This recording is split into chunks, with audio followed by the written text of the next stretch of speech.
Assemblyman Charles Barron, we're here with Akai Gurley, and Mr. Butler, was before brought the cases to give some time.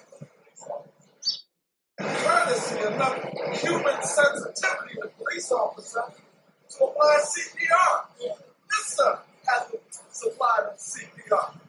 And he can't tell us that he didn't know how to do CPR. He went to training. Melissa didn't know how to do CPR. The EMS coached her into doing it. So how dare you, Ken Thompson? After the community invested in you, I want to say this to you, Mr. Thompson. You let some people go from prison that shouldn't have been in there. That was a good thing. You indicted a police officer. That was a good thing. You came into our community and got rid of some of the warrants on our people. That was a good thing. You convicted a killer cop. That was a good thing. But today, all your good is wiped out. We will not forget this because you're sending a signal to people across the country that even a black man doesn't think Black Lives Matter. So we, the people, want to make a strong recommendation to the judge to ignore this and do the right thing and send that officer to jail. Michael Vick got 3 years in prison for dogs dying on his property. Are you saying our lives are not more important than a dog's life? I protest, I do civil disobedience. We've done everything peaceful to try to get justice. But don't make us bring Ferguson to New York City.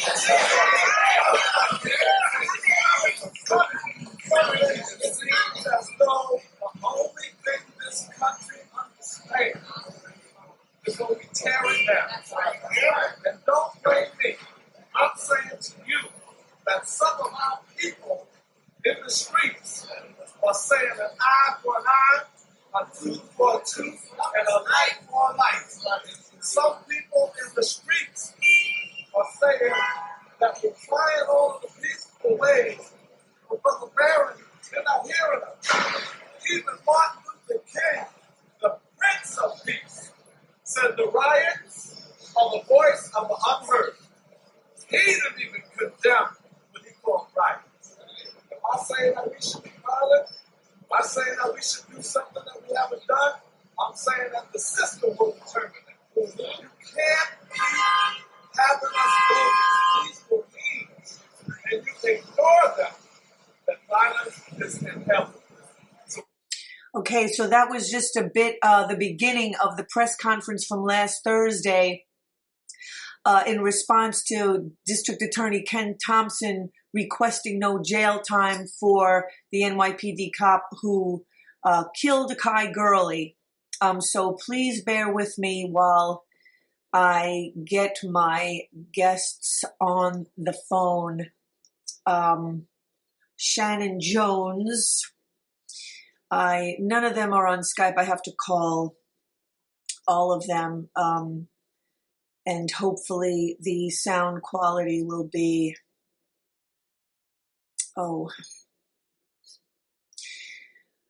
one last thing I have to open up. So I did interview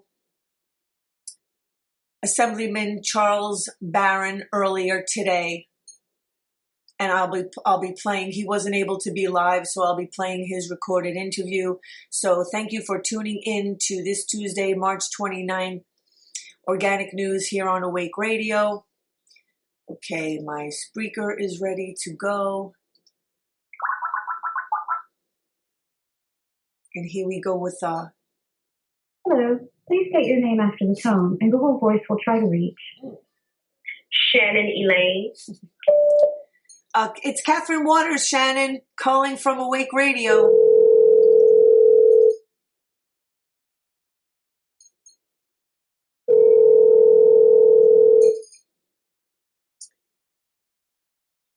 Hey, Kat. Can you hear me? Hi, Shannon. Yes, thank you for joining us. Shannon Jones from WHY Accountability, and you were on before.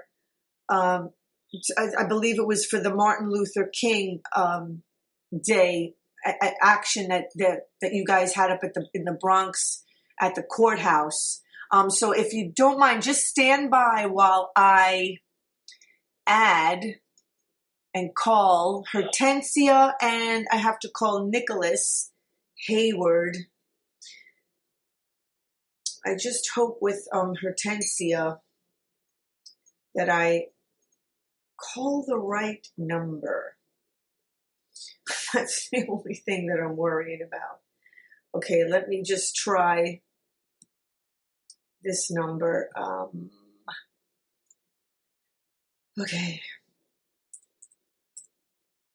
Please bear with me. This is what happens when it's like live radio and I have multiple guests. Okay, I hope this is the right number.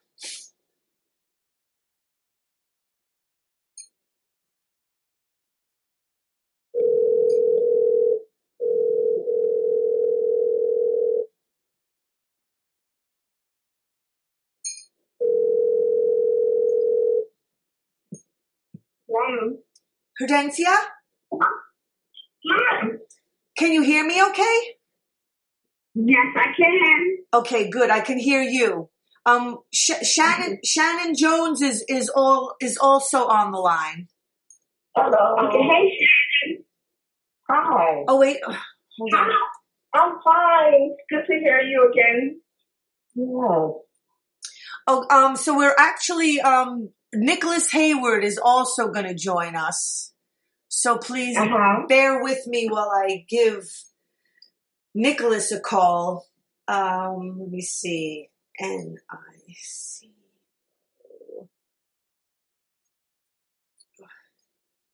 Okay, one moment. It's hard to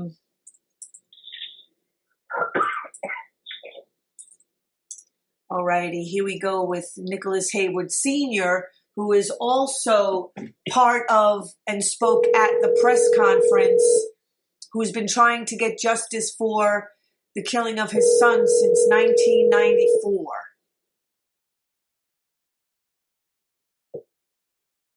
Yes, hello. Nicholas? Yes, it is. Oh, hi. Thank you for joining me on Organic News on Awake Radio, and you're live with Hortensia Peterson, the aunt of Akai Gurley, and also Shannon Jones of Y Accountability.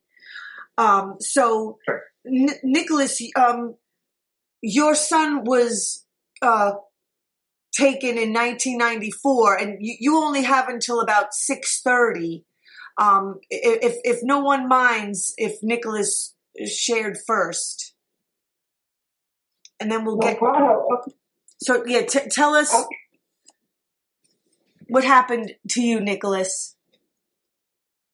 Okay, first I want to, say thank you for allowing me on this show.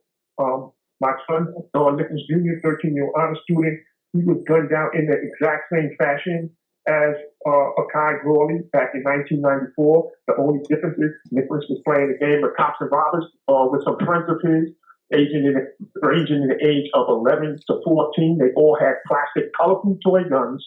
And when Nicholas seen this officer, he dropped the plastic toy gun. He said, we're only playing. They claimed that the stereo lighting was dimly lit. Things happened in a split second, and that the officer feared for his life. And then they also claimed that the gun went off accidentally when the officer opened up the stereo door with the gun in his hand and the flashlight in another. The exact same story that they were saying for the Akai Gurley case is the exact same story that was put to the public 22 years ago. There was no indictment in the case. Brooklyn District Attorney Charles Barron did not present the case to the grand jury. He just basically closed the case, saying and blaming the fact of plastic toy guns that looked real, when actually, in all reality, the plastic toy guns, which he never presented when he was closing the case, he never presented the plastic toy guns that children were playing. He went to different stores and got realistic looking guns to show to the public and the press to make claims that toy guns are dangerous weapons, which they are not. It's the police that are a danger to our communities. And I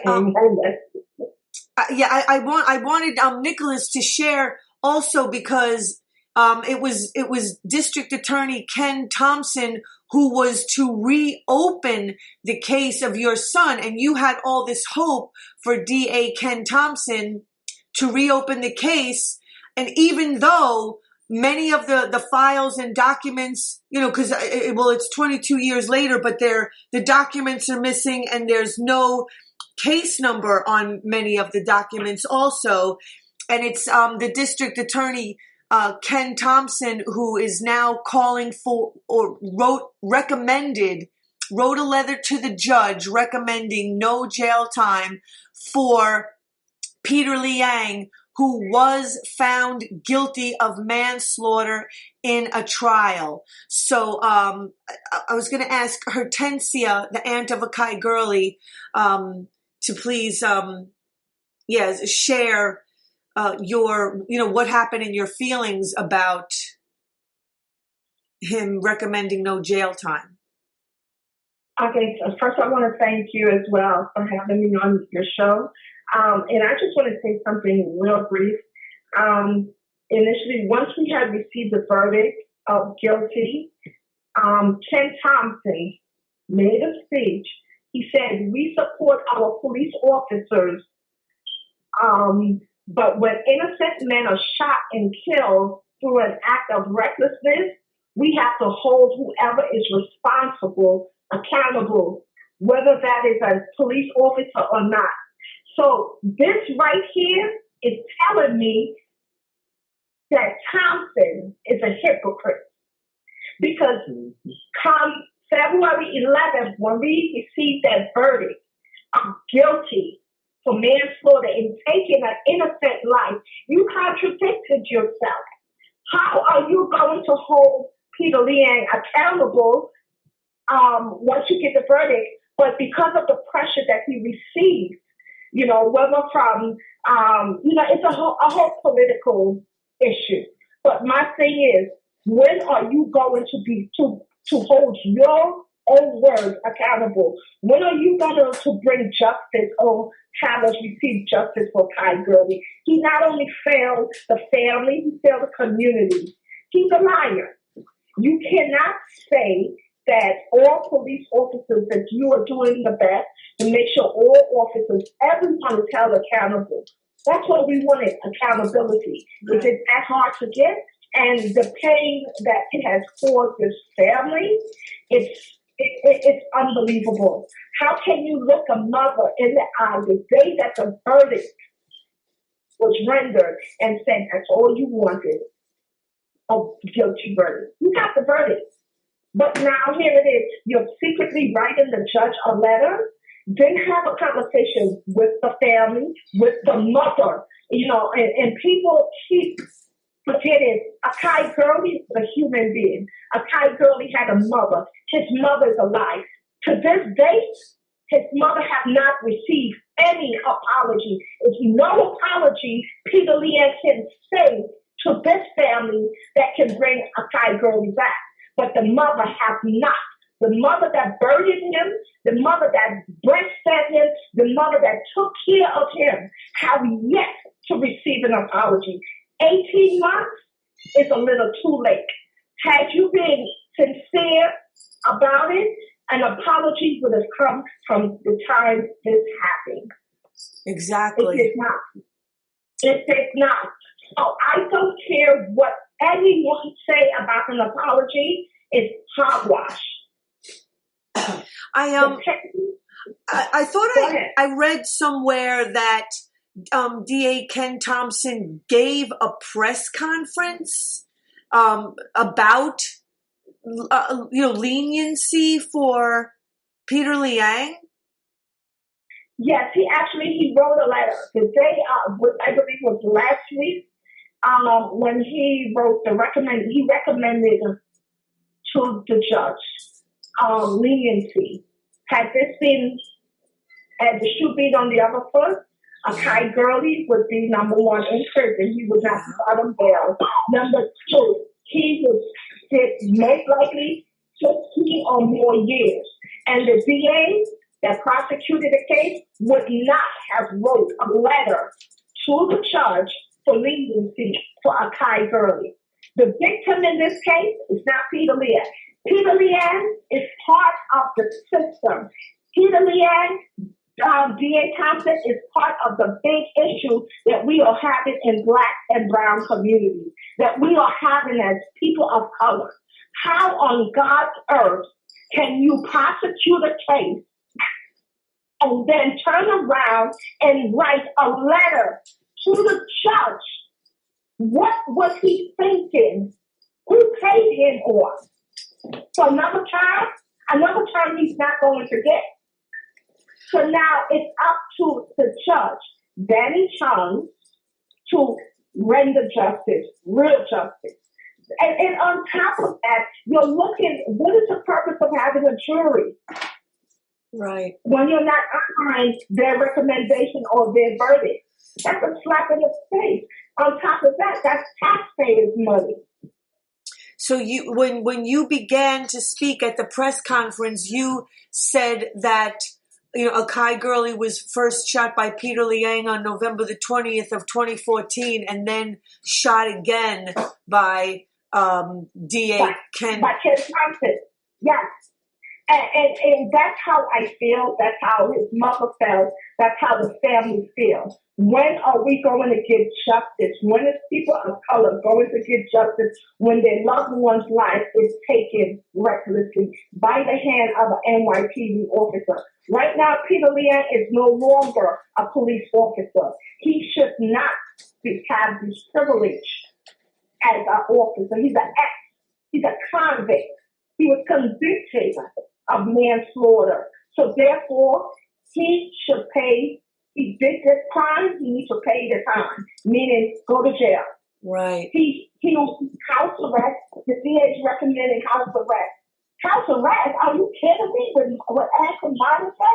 This man can have friends come to see him, family members, loved ones. He can even go make a baby with his wife. You understand? Akai Gurley can never watch any movie. Akai Gurley can never pick up the phone and speak to anyone. Akai Gurley said by the recklessness that Peter Liang did. Can I add quickly to that? Sure. Go ahead, Nicholas. Also, what needs to be understood also with Ken Thompson is he's trying to say intent. The officer did intend to shoot and kill. He had a gun. Guns have bullets in them. The officer was fully aware of both of those things. He also was aware that if he squeezed the trigger, a bullet is going to come out. And remember, guns, he already proved in the court of law that the gun did not go off by an accident. That in itself proves intent right here. He intended to squeeze the trigger and fire. And like I said, we got to understand that in itself is an intent. What was he just firing his gun in the dark at nothing? And it didn't go off by accident, and they proved it in the court. Right. The jury went around. I sat in on like the first couple of days of the trial, but I wasn't there for the day that the gun got passed around and the jury was actually trying to pull the trigger, and saw how difficult and how much pressure you had to put on the trigger in order to set it off. I have the letter. I just wanted to read the letter that the DA Ken Thompson wrote to Danny Chun, the judge. Yes. And it's dated. Yes, I have a copy of it as well. Did you want to read it, or do you want me to read it, Hortensia? I can read it. Okay. I'll read it. This letter is dated March 22nd, 2016.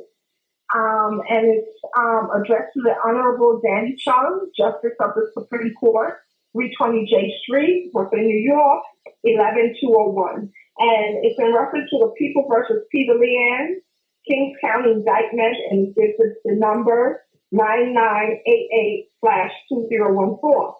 Dear Justice Chun, the people are submitting this letter to advise the court of the people's sentencing recommendation in the case of People versus Liang.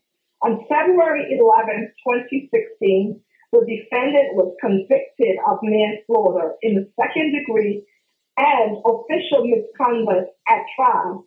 After hard work and fair deliberation by the jury in connection with this fatal shooting of Akai Gurley in a stairwell in the pink houses in East New York, Brooklyn, on November 20th, 2014. We stand by the indictment, prosecution, and conviction of the defendant because an innocent life was taken recklessly and unnecessarily. The defendant's criminal act on November 20th, 2014 had tragic and irreparable consequences. Akai Gurley was a completely innocent man who lost his life for no reason. The defendant also failed in his duty to aid Akai Gurley once he realized that Mr. Gurley was gravely wounded. At the sentencing proceeding on April 14, 2015, Mr. Gurley's family and friends will describe to the court the devastating effect that the loss of this young man has had on their lives, and especially on the life of Mr. Gurley's 3-year-old daughter, Akila, who will now have to grow up without the love, guidance, and support of her father. At the same time, the people recognize that there are mitigation circumstances in this case. The defendant chose to become a police officer and to put his own life on the line because he wanted to protect the public. That night, the defendant was in the darkened stairwell of the building at 2724 Linden Boulevard with his service weapon as part of his job to keep the people of Brooklyn and our city safe. At the time of the shooting, he was a rookie police officer who had graduated from the police academy less than a year before. There is no evidence that the defendant intended to kill or even injure Mr. Gurley. The defendant has no prior history of criminal acts or improper police conduct. There is no possibility that the defendant will engage in police misconduct in the future because the defendant has been fired by the New York City Police Department. As a result of his conviction in this case, the defendant also poses no future threat to public safety. In sentencing a defendant, a court must consider the fact of the crime for which the defendant was convicted and the particular circumstances of the individual before the court. And that's People versus Ferrara, 52 NY 2D 302 305 1981. A court must also deterrent rehabilitation, retribution, and the protection of society. And again, it's Ferrara, the case Ferrara. I think you missed one sentence, Hortensia. I think you just skipped one sentence. What? A court must also consider the purposes of a penal sanction, which include deterrence, rehabilitation, retribution, and the protection of society. I didn't get to that part yet. That was my next part. Okay. A court must also consider the purposes of a penal sanction, which includes deterrence, rehabilitation, retribution, and the protection of society.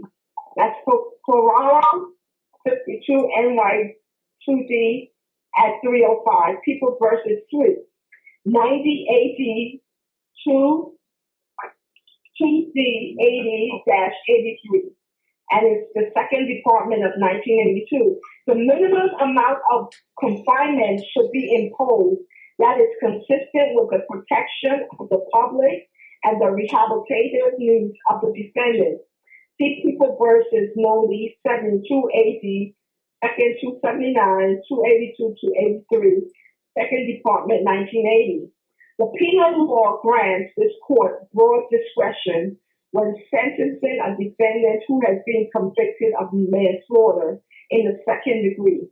The court may impose an indeterminate prison term of no less than 1 to 3 years and no greater than 5 to 15 years. And that's people's, I guess it's the penal law, 002B, :3. In the alternative, the court may impose a period of probation of 3, 4, or 5 years. If the court, upon considering the nature and circumstances of crime and the history, character, and condition of the defendant, is of the opinion that institutionalized confinement for the term authorized by law is not necessary for the protection of the public, and that such disposition is not inconsistent with the ends of justice. And it has another penal code 65. Because the incarceration of the defendant is not necessary to protect the public, and because of the unique circumstances of this case, the people do not believe that a prison sentence is warranted. We believe that justice will best be served in this tragic case if the defendant is sentenced on the manslaughter count to 5 years of probation with the condition that the defendant serves 6 months of home confinement with electronic monitoring and that he performed 500 hours of community service. And it says the CPL 6510-4-5. It will be the responsibility of the defendant to pay for the electronic monitoring. The proposed sentence on the manslaughter count is consistent with the sentences that other judges have imposed for convictions of reckless manslaughter. See example, People versus Liang, 259 AD 2D 1047, that's the 4th Department, 1999. Defendant who was convicted of second-degree manslaughter sentenced to probation as People versus Montgomery, 216 AD, Second 332, Second Department, 1995.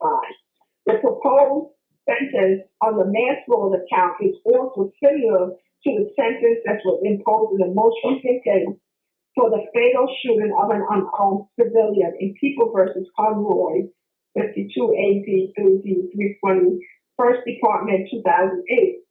Former police officer Brian Conroy was sentenced to 5 years of probation and 500 hours of community service for the unjustified killing of Osuma Zongo. With respect to the misdemeanor offense of official misconduct, we request that the defendant be sentenced to a concurrent sentence of 3 years of probation with the condition that the defendant serve 6 months of home confinement with electronic monitoring and that he performed 500 hours of community service. It says see People PL 65.003BI.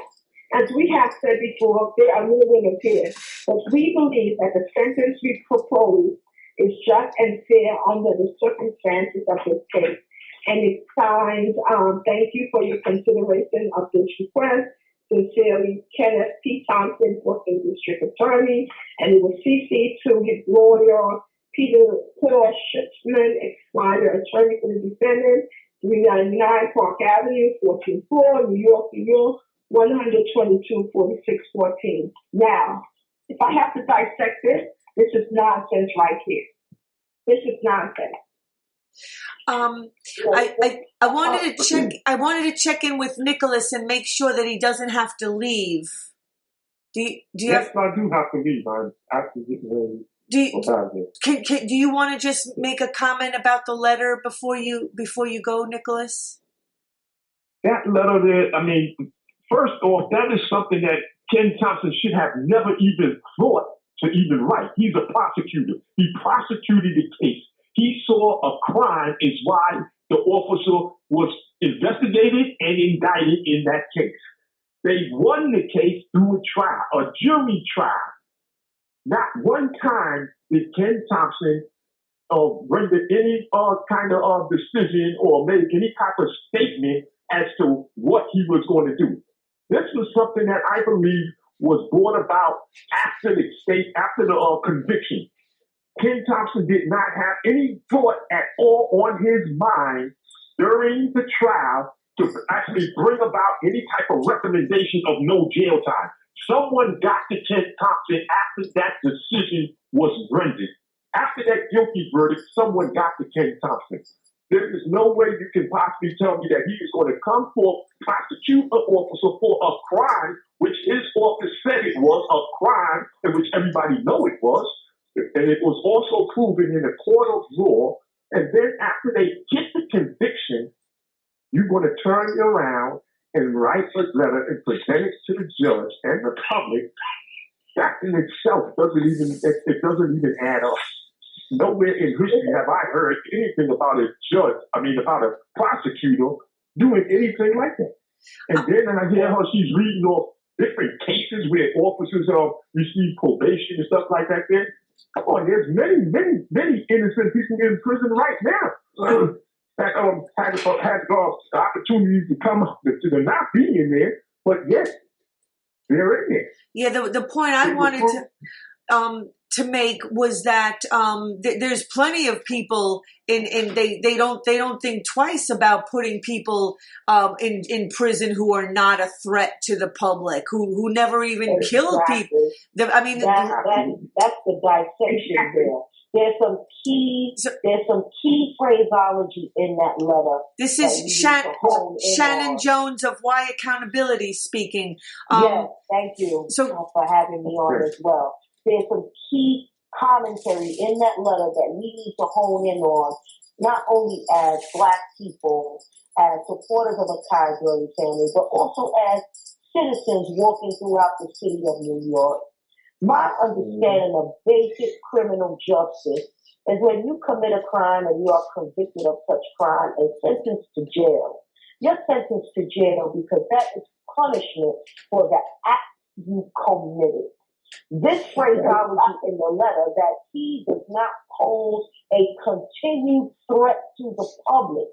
Not only is that a disrespect to anyone that's in the New York State prison system convicted of involuntary manslaughter, same charge that must serve prison time, number one. Number two, you cannot tell a citizenry that your assaulter or someone that harmed you or wrongfully caused your death gets to walk around in society because they got you and nobody else. So this is sending a wrong message to the general public in of itself. Ken Thompson's language in of itself is a disrespect to the general public. So if my rapist chooses to rape me, he gets to stay out of jail because he's no longer a threat to the public. We have to watch that. And for him to cite Usmani Dango is totally erroneous. And this is the thing. We cannot have our elected officials talking to us as if we are stupid. Brian Conroy was convicted of criminally negligent homicide, not second-degree manslaughter. So we're going to be clear here. And this is the problem. We don't hold our elected officials accountable throughout their entire term. Everybody's victorious. Oh, we got a Black person in there. We got rid of corrupt DA Hines. Okay, we're just gonna watch and eat the popcorn. No, this is a learning lesson, and this is why I am using my voice this evening. This is a collective lesson for the Black community. We must be in practice on a regular basis of applying political pressure. As Mr. Hayward Sr. stated, there was no talk of probation, community service, and house arrest at any point during this criminal justice process, at any point after the conviction up until just 4 days ago, okay? So the Asian community, or if I want to fine-tune it, the Chinese American community held a 40-city rally on February 20th of this year to express their displeasure in the conviction. They utilized conservative police organizations and conservative politicians to support them, and they applied the political pressure. So any Black person within my speaking voice and within the reach of your radio program, have you written a letter to Ken Thompson before the verdict, after the verdict? Did you go to Ken Thompson's office and tell him as a constituent what you expect to see? Did you support Hortensia Peterson or Sylvia Palmer, Akai Gurley's mother, in any of the rallies and actions? Okay, Hortensia Peterson went through the entire pink houses. Am I right, Hortensia? Yes. To galvanize support for this family. So when we don't apply political pressure, there are dire consequences. And we have to be in the habit and practice of applying political pressure, whether that be through rallying, whether that be through pen and paper letter writing, whether that be through phone calls, whether that be through our dollars. Because if the Sergeants Benevolent Association gave $5,000 to Ken Thompson's campaign, that's political pressure. And for us to believe that the system, we say the system doesn't work. We cannot count on the system. If we know the system doesn't work, where are we applying our pressure to that system? Okay? So that's what we have to come away with from this experience.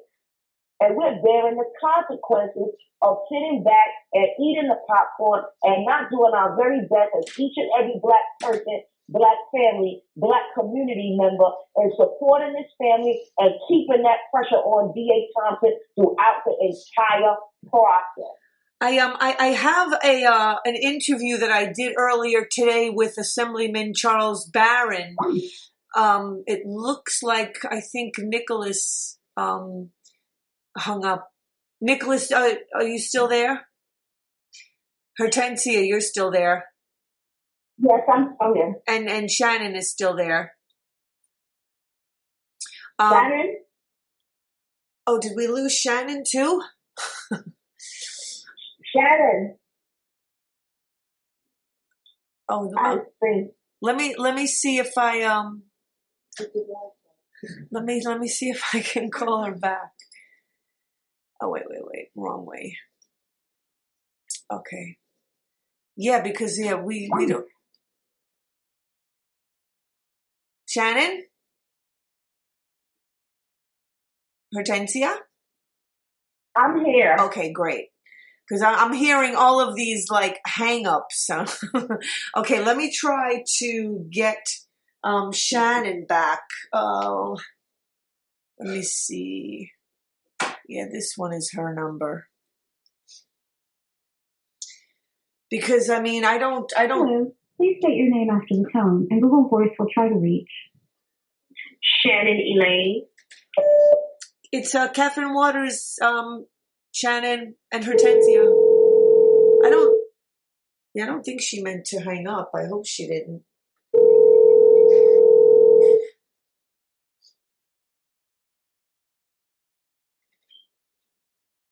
Hello? Shannon, did you mean to hang up? No, I did not. The line seems to go blank. Okay, because we lost you right after you made a statement, and then the next, I thought just Nicholas. I know he kind of had to go. I have an interview that I did earlier today with Assemblyman Charles Barron. It's about 15 minutes long, but we have until about 10 after 7. If you guys can stick around, is that okay? Yes. And That's then, fine. okay, because I wanted to get into the comments from Commissioner Bratton to what Charles Barron had said at the press conference last week. So here's my interview today with Assemblyman Charles Barron.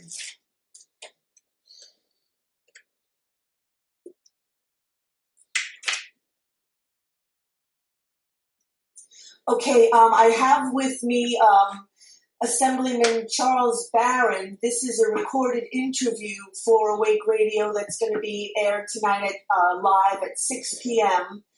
So it's Tuesday, March the 29th.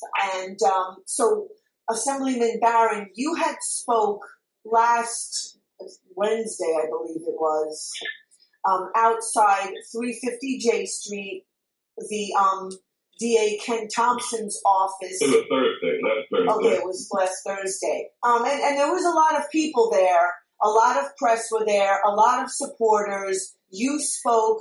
Family of Akai Gurley, her Tensia Peterson, the aunt of Akai Gurley, spoke.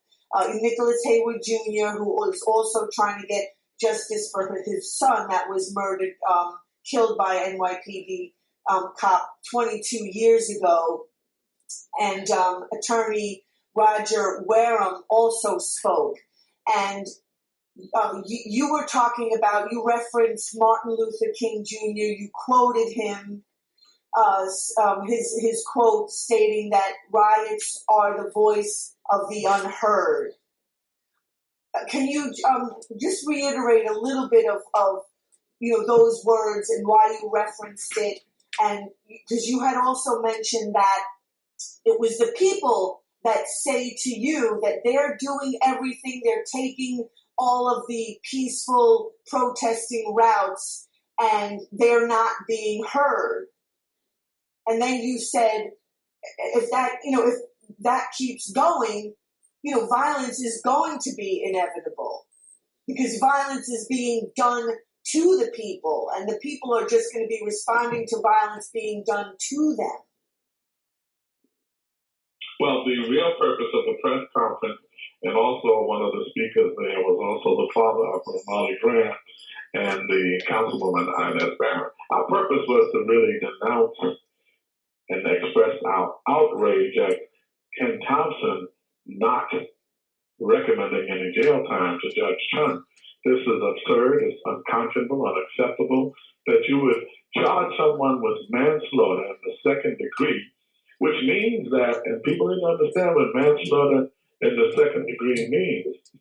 It means that you recklessly and consciously was aware that an act that you took could take someone's life, and it did.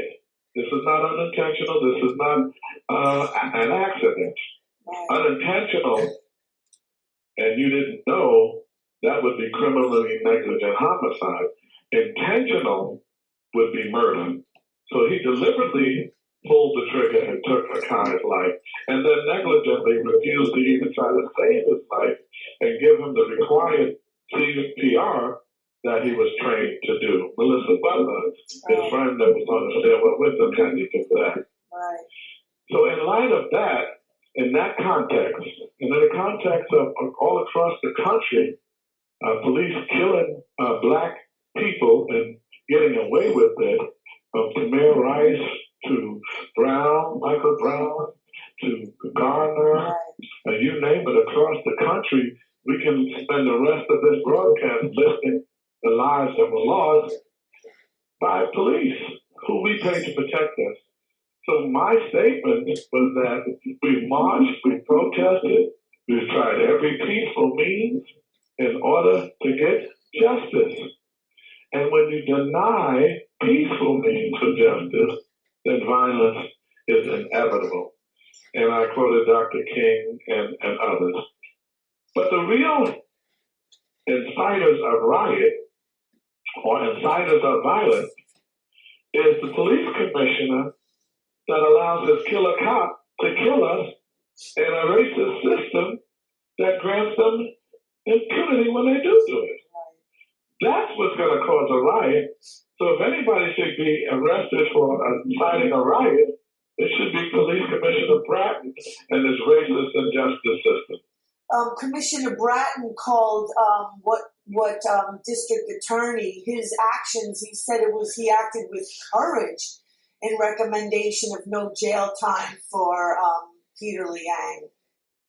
That's because he's an overprotector of killer cops, and he acted anyway but courageously. He acted cowardly. Right. He kowtowed P.A. Thompson to the police and to the 10,000 people who demonstrated in the Asian community.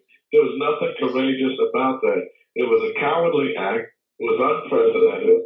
No one ever put someone through a whole trial of manslaughter. You get the indictment, you get the conviction, and you say no jail time? Right. Listen, in the Zongo case, years ago, 2003, an immigrant was killed by police unjustifiably. He was innocent. Brian Conroy, he was charged with manslaughter, second degree, and criminally negligent homicide. The judge in that case incorrectly exonerated him, acquitted him for manslaughter, second degree, convicted him for criminal negligent homicide, which is a lesser crime. Only 4 years you can do the max, and manslaughter you can do 15 for the max. That judge recommended the same thing, or gave him 5 years probation and 500 hours of community service. But that was for a lesser crime, criminal negligent homicide. And the DA in that case recommended jail time, even for the lesser charge of criminal negligent homicide. And Thompson had a higher charge, manslaughter in the second degree, and no jail time, unconscionable and unacceptable. So I just have a simple question, like where does law fit into all of this? Like if people just went by the law and what the law requires. If they went by what the law required, he would be in jail. He would recommend jail time. Because the law says that you should get anywhere up to 15 years in prison. If they just went by the law, Zongo should have been convicted. The killer cop in the Zongo case should have been convicted of manslaughter. If we went by the law, there's many indictments of murder that should have taken place across the country. If we went by the law, then Gardner police officers should have been indicted and convicted of manslaughter or murder in the second degree. So if we go by the law, all of them should be in jail. Unfortunately, they don't go by the law, and they're asking us to abide by the law. Exactly. This is going to cause chaos, confusion, and a social explosion. And I wanted to also refer to the letter that DA Ken Thompson wrote to the judge Danny Chun, saying that putting Peter Liang, the cop who shot Akai Gurley, in jail is not going to keep the public safe. But I mean, Rikers Island is filled with people who are having them in there is not keeping the public safe, who did not kill anybody. Well, listen, Michael Vick got convicted for 3 and sent to jail for 3 years because dogs died on his property. And there are others who are doing time in jail for corruption, and they never took a life. There are others doing time in jail for assault. They didn't take a life. There are others who are doing time in jail for civil disobedience, and they didn't take a life. For this man not to do any time, Ken Thompson should be ashamed of himself. Somebody got to Ken Thompson. We don't know who, but it doesn't make any sense him recommending no jail time. And then when he asked me on the phone, did you think, Charles, that he can Liang intentionally kill Akai Gurley? I said, Ken, I'm not stupid. I'm a veteran. This is not a murder charge, so you don't have to prove intent. But he recklessly caused the death of Akai Gurley, who has a 2-year-old daughter. He recklessly caused his death, and he was conscious that kind of pointing a gun in the direction of people coming out of a stairwell, coming onto a stairwell, can cause the loss of life. So he should be should be the max. He should be doing 15 years. I was expecting to attack Ken Thompson for only giving him 5 years. That's what I thought he was going to do. But no time in jail is unconscionable. Attorney Roger Wareham also spoke at the press conference last Thursday, and when a member of the press was asking him a question, about the getting no jail time, and Roger Wareham was even saying like he's never heard of this before, despite unprecedented. Yeah, despite getting he got manslaughter. He was found guilty of manslaughter by a jury. That's right, and that jury even handled the gun that he used. Of course, it was empty, and they pulled the trigger, and they saw the kind of pressure and force you needed to apply in order for the gun to discharge. And they knew it couldn't have been an accident because you have to really apply pressure. And Roger was shocked. The community is shocked. People across the state are shocked, and indeed, people across the country are shocked. So, clearly a lot of people know, and attorneys across the country can see that is not abiding by law. Absolutely not. And fortunately for us, Ken Thompson's disgrace is only a recommendation. It is up to Judge Chun to determine the actual sentencing. And we're keeping the pressure on. We're telling people to pack the courts on July 14th. April 14th. I'm sorry, April 14th. Okay. That's okay. April 14th. And we're calling for a day of outrage on April 4th. We're going to be organized massive protests on April 4th. So we got to keep the pressure on to let people know that our lives are valuable. Black lives are valuable, and black lives really do matter, whether a black DA thinks so or not. And so then let me just ask you what your remarks are back to, Commissioner Bratton, who was... My remarks back to Commissioner Bratton is go to hell, take your killer cops with you, and your broken window theory with you, and if anybody should be arrested for inciting a riot, I'm going to make a citizen's arrest of him because it's his killer cops and a racist and justice system that allows them to kill us and get away with it that would cause any violence when you don't allow peaceful means for justice to occur. Commissioner Bratton should go to hell. And Bill de Blasio, the pseudo-progressive mayor, shouldn't have brought him in town in the first place. This is the same commissioner that was hired by the most racist, vile mayor the city has ever had, Rudolph Giuliani, in 1994 to 96. It was the same Commissioner Bratton who, in the same vertical stairway patrol in public housing, one of his police officers killed little Nicholas Hayward Jr. and killed also Anthony Baez and Rosado brothers. So he has blood on his hands back then, Commissioner Bratton. He has the blood of Akai Gurley and Eric Gardner on his hands now. And all of those black leaders and this so-called progressive mayor who brought him here are as responsible. And I just wanted to add also, just a couple of weeks ago, I attended a press conference put on by the NYPD Blue 12, these 12 current officers who are filing a lawsuit against the quota system of the NYPD, who Bratton turned around and called it BS, that there's no such thing as a quota system. There's always been a quota system. He knows it. Everybody in the country knows it. It happens in every black community across the country. It is something that needs to be eradicated and eradicated immediately. We need to have some way to have the black community and other oppressed communities should have control over the policing policies and the police in their communities. We need to put some independent agency in place, a civilian agency in place that determines the policing policy and who will police in Black and Latino communities. And that should be determined by the Black and Latino community leadership itself.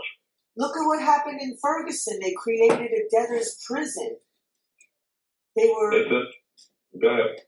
They were arresting people, for just, minor traffic violations, putting them... Right, but I want to remind everybody, when they did that, and when they killed Michael Brown, and the people of Ferguson, 20-something thousand people, small city of Ferguson, were complaining peacefully over years. And when they finally said they were fed up and they had enough, and they rose up and had an uprising, and things got hot, literally, then all of a sudden they didn't have to pay all those tickets. All of a sudden, now they have 3 or 4 Black city council members when they had none before.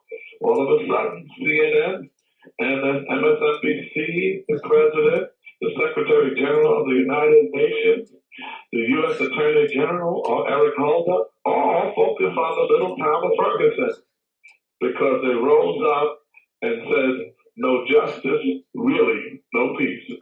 Right, and you had said at the press conference last week, don't make us have to bring Ferguson to New York City, which it's quite possibly going to go in that direction. Well, what is it going to take for this system to understand that our lives matter to us, even if it doesn't to you? Right. And we are going to do what is necessary to get justice and get respected. Thank you so much, Assemblyman Charles Barron. Thank you. Have a great day. Thank you. Okay, Mr. Tencia Peterson, did you have anything you wanted to share about anything that the Assemblyman said?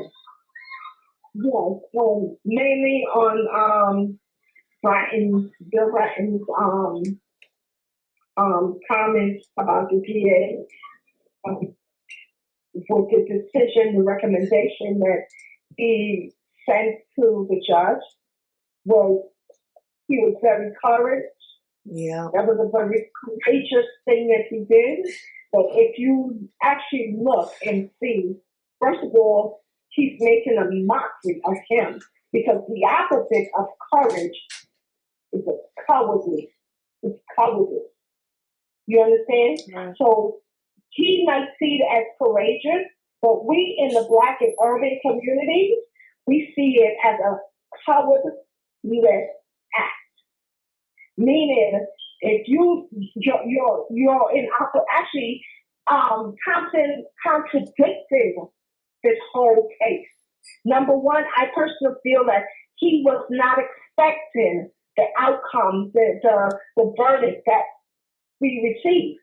You understand? Yes, you put your best front man on the front line, and they won.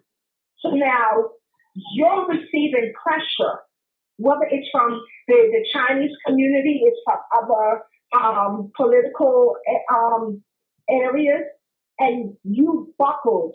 Therefore, you are a coward. Well, it's nothing courageous in what he did. Second of all, with anywhere Bill Bratton has managed or he oversaw, he brought the broken windows. There was vertical patrol. There was stop and frisk, and all of this.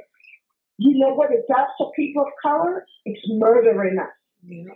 It's killing them.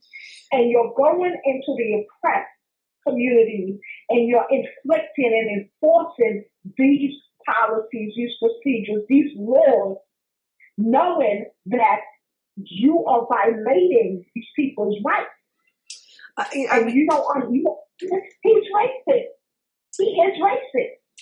Anyone that can support broken and don't see the reason or the logic behind broken windows and vertical patrol, it's going to always end in a tragedy. And that tragedy is what has gotten us where we are now. Akai Gurley is dead.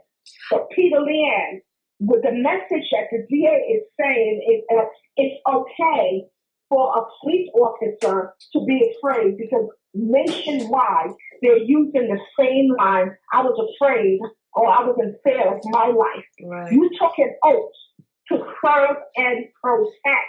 You know it's a possibility you will not make it home at night. You took that oath. Whether he wanted to be a police officer from a very young age, Akai Gurley had dreams and aspiration as well. Akai Gurley enjoyed working on exotic cars. Akai Gurley loved his daughter. Akai Gurley was human. So you're telling me that his life is not worth saving? You're telling me, and you're telling the public that our lives don't matter. Michael Dick got 18 months in prison for a dog. You're telling me the message that the DA and everyone else is saying it's okay for a dog life to be taken, but when it comes to people of color, mainly black men, black women, black mothers, fathers, whoever, the officers is given a free pass, a ticket to enjoy life for 6 months in the comfort of their own home? No. It's unacceptable. It's unacceptable. You cannot try to bend the rules because it's for police officers. Right. No, you took an innocent life. You need to be held accountable and go to jail. You did the crime. Now you do the time. The time is 5 to 15 years. Yeah. You should kind of see it's ridiculous. You cannot contradict the law. You cannot say, oh, because of this happened in Staten Island. No. Yes, Akai Gurley's case is very unique. You know what's the uniqueness? It's Akai Gurley. And on top of that, the manner in how Akai was murdered. On top of that, Peter Liang was more concerned about looking for the bullet casing. Right. He was more concerned about saving his job, saving his behind. What about the innocent life? Right. What about the innocent life you took? There's a human life laying in his urine, in his blood, with a bullet in his chest by the weapon that you recognize. Okay, what about that human life? You're telling me a dog's life is more valuable than my nephew, than Arizona, than anyone else's life, and you're a black man, Ken Thompson? You know what the struggles we have? And you sold. I don't care what anyone says. He sold his soul to the devil. Yeah. Because of what he has done, he's going to always have Akai Gurley's blood on his hands, Eric Gardner, and everyone that have died in this city that have not gotten justice. For every mother that has shed a tear, for every father that has shed a tear, Ken Thompson is the one that's held accountable. He don't want to hold his officers accountable. The black people don't want to hold them accountable. Bratton don't want, then Ken Thompson must hold them accountable. If he don't want to hold them accountable, where is the justice for Akai Gurley? There's none. Where's the justice for Akai Gurley? There's none. Where is the justice for Sylvia Palmer and Akai Gurley's family? There is none. So it's okay, yes, for Peter Liang to murder him. A jury of his peers convicted him. He must serve time. Then if that's the case, we don't need to have any jury selection for any cases. I wanted to. This is the piece go ahead. People need to hone in on. This is the piece. See, the political landscape of New York City is to set a false narrative in order to keep people from standing up, as Charles Barron said. So you have two false narratives operating here. One, that Peter Liang is a victim. We're going to correct that. Akai Gurley is the victim. Peter Liang is the perpetrator. We have to make that clear, and that's clear to the Black and brown community that seem to always be victims. The second false narrative is that he didn't know CPR, and CPR is the nucleus of this whole thing. Absolutely not. I sat in court and heard his testimony firsthand and Sean Landau's testimony firsthand. I watched the jurors' reaction to the 911 tape, the nitro tape of both officers entering the building, and them knowing that they had to put together a timeline.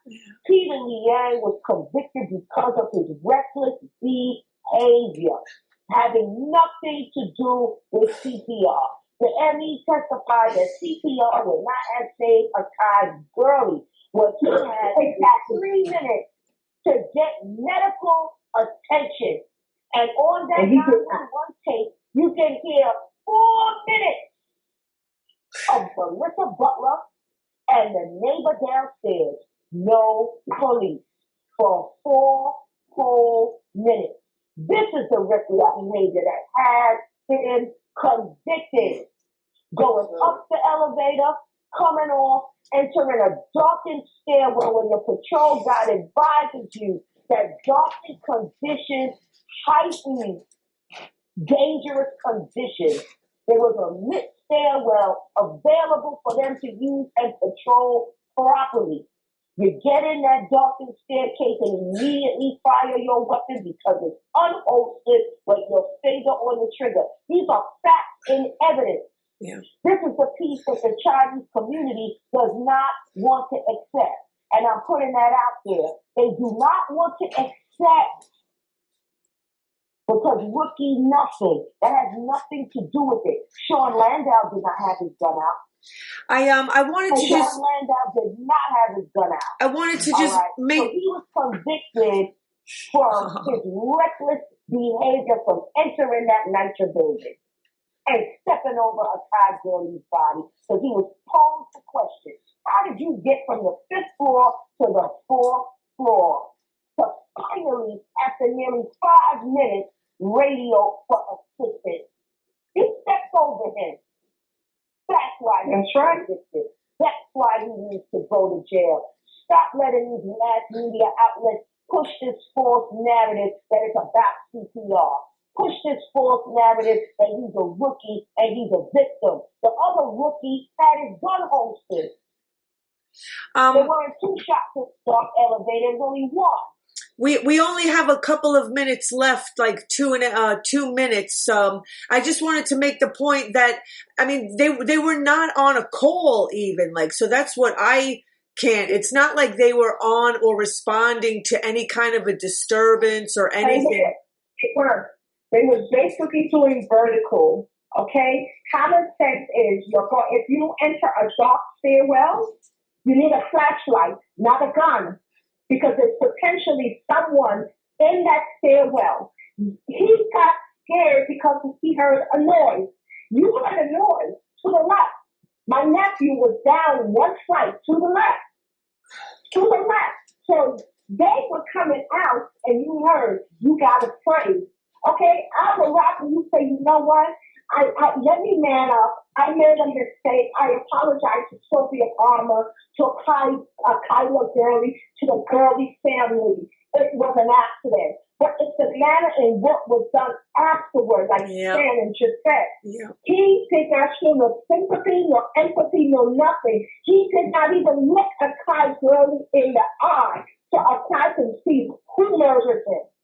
So let's talk about asking people to come out on April the 14th at 320 J Street, and that is the day and time. What is it, 9 a.m. in the morning? Yes, it is. Also, prior to that, before that, we're having, beginning April 1st, 2016, San Francisco.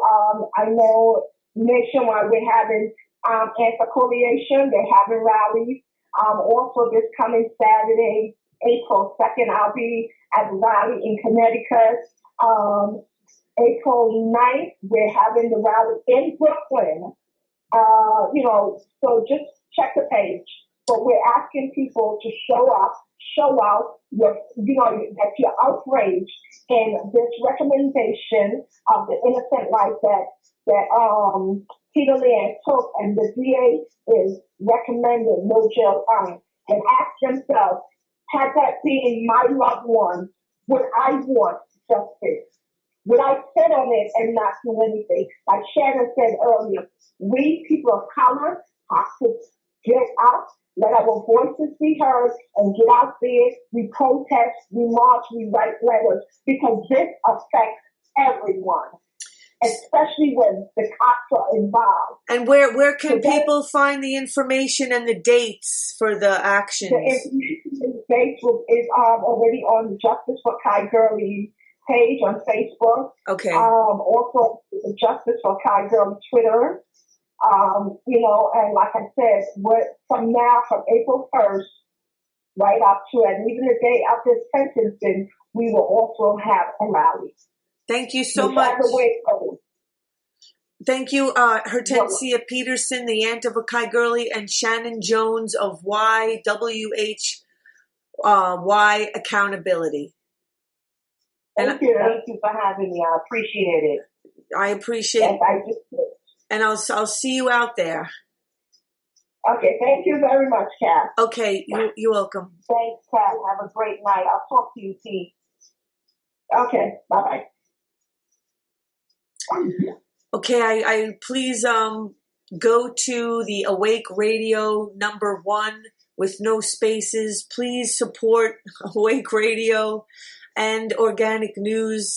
We cannot do this without any funding.